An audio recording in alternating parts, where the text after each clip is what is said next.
Shalom, shalom. J'ai entendu un monsieur, un descendant et héritier de Géasi, dire que Jésus-Christ n'a pas tout payé, que le sacrifice de Jésus-Christ n'a pas tout payé.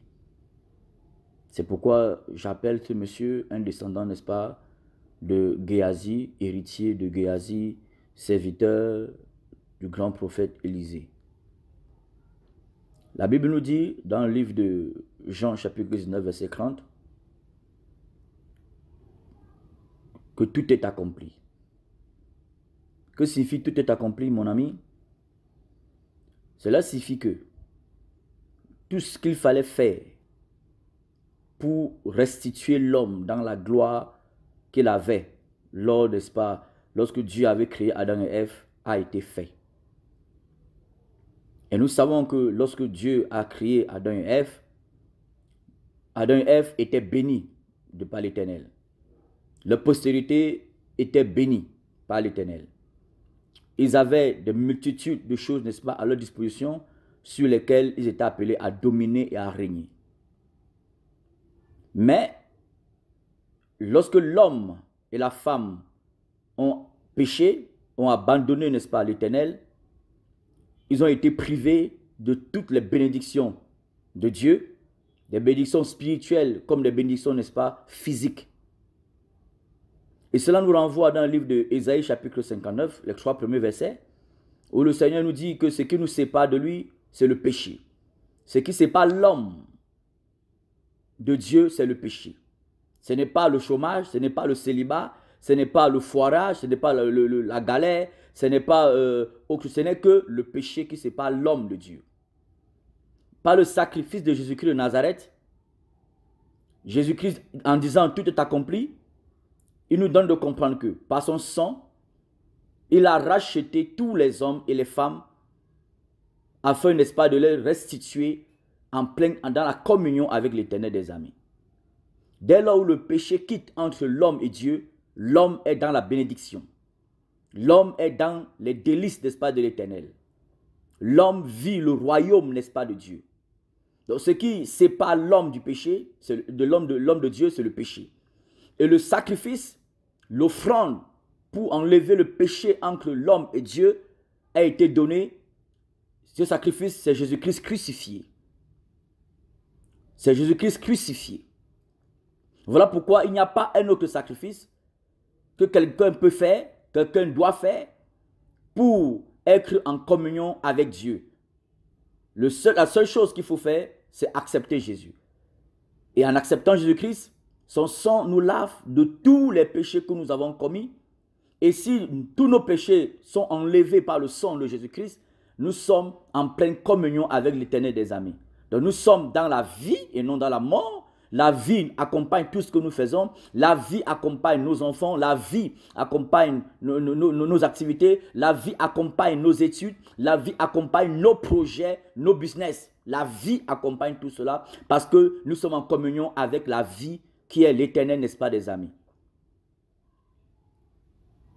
Donc si quelqu'un vous dit qu'il y a encore d'autres sacrifices qu'il faut faire, en interprétant, n'est-ce pas, certains versets bibliques, avec, n'est-ce pas, sous l'impulsion des démons, n'est-ce pas, du Dieu du ventre, n'écoutez pas la personne. Nous sommes dans les temps de la fin, mon ami. Nous sommes dans les temps de la fin. Les gens vont torpiller les Écritures pour arriver à leurs objectifs terrestres. Parce que Géasi, c'était un homme qui avait la vision, n'est-ce pas, de la vallée. Une vision terrestre, une vision ventrale. Voilà pourquoi de telles personnes comme ce monsieur vont vous dire que pour obtenir la guérison, pour obtenir, n'est-ce pas, la bénédiction, pour obtenir le travail, obtenir, n'est-ce pas, le mariage, il faut faire des sacrifices, il faut bâtir, n'est-ce pas, des hôtels. Tout cela, c'est du pur mensonge. C'est du pur mensonge. C'est de la tromperie pure. Le Seigneur dit dans le livre de Matthieu chapitre 10, verset 8, verset 9, que allez guérissez les malades, ressuscitez les morts, purifiez les lépreux, vous avez reçu gratuitement, donnez gratuitement. Donnez gratuitement. C'est-à-dire, on prie, les prières, les dons ne doivent être commercialisés. Si tu pries pour la guérison de quelqu'un, tu ne dois rien entendre en retour, si ce n'est que la personne guérisse. Si tu reçois des personnes dans ton bureau pour les entretenir, les encourager dans les voies du Seigneur, les donner, n'est-ce pas, la parole que Dieu a mis dans ton cœur pour eux, Tu ne dois rien demander en retour, ce n'est qu'il s'attache à Jésus-Christ de Nazareth. Alléluia. Le Seigneur dit que dans le livre de Colossiens chapitre 2 verset 8, nous avons tout pleinement, n'est-ce pas, en Jésus-Christ. Nous avons tout pleinement en Jésus-Christ. Jésus-Christ nous a tout donné. Par sa mort, nous avons tout. Nous devons tout simplement, mon ami, tous les jours mener une vie de consécration, une vie agréable à Dieu, une vie qui honore Dieu, et que dans sa volonté, afin que sur notre parcours, nous croissions, en croissant, nous allons ramasser tout ce que Dieu a mis sur notre parcours pour notre bien-être spirituel et notre bien-être physique. Il n'y a pas un autre hôtel à construire. Il n'y a pas un autre sacrifice à faire. Il n'y a pas question de donner de l'argent pour obtenir quelque chose. En aucun cas. En aucun cas. C'est un pur menteur. C'est du mensonge. Voilà pourquoi l'apôtre Paul dit, il y a des personnes, n'est-ce pas, qui sont des chiens, dans Philippiens chapitre 3, qui marchent en ennemi, n'est-ce pas, de la croix de Christ. Et parce qu'ils ont pour Dieu, n'est-ce pas, leur ventre. Ça, c'est marcher, n'est-ce pas, c'est être un ennemi, n'est-ce pas, de la croix de Christ, tout en parlant de Jésus. C'est renverser les fondements absolus, fondamentaux du salut, n'est-ce pas, des âmes. La seule chose qui te prive, n'est-ce pas, de Dieu, c'est le péché. Qui te prive des bienfaits de Dieu, c'est le péché. Qui te prive, n'est-ce pas, de l'accomplissement de tes projets, soit c'est le péché, soit ce sont tes sales habitudes, ton caractère, tes bêtises que tu commets. Mais ça n'a aucun cas qu'il faut encore faire un autre sacrifice. Tu dois t'offrir à Dieu. Tu dois t'offrir à Dieu. Tu dois t'offrir à Dieu. Tu dois t'offrir à Dieu comme un sacrifice vivant. Et ainsi, tu marches dans sa volonté tous les jours et tu vas bénéficier des différentes grâces de l'Éternel. Le Seigneur nous dit dans le livre de 2 Pierre chapitre 1, verset 3, à partir du verset 3, que sa divine puissance nous a donné tout ce qui contribue à la vie et à la piété, au moyen de la connaissance de celui qui nous a appelés par sa propre gloire et par sa vertu.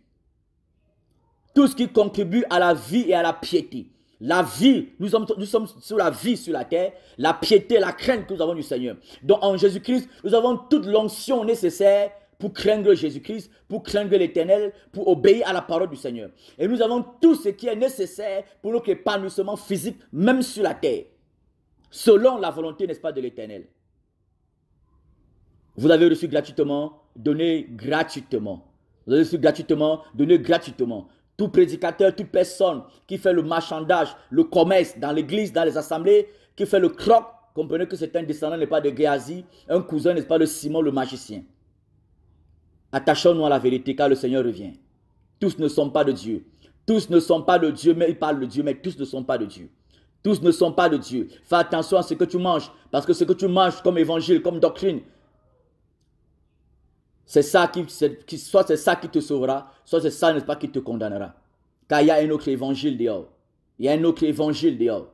Fais attention, Jésus-Christ revient. Ne te laisse pas tromper, ne nous laissons pas tromper, mais dénonçons les mensonges et attachons-nous à la vérité. Au nom de Yeshua, au nom de Jésus. Amen. Shalom. Je vous invite à partager, à liker, à vous abonner dans le nom de Jésus-Christ. Amen.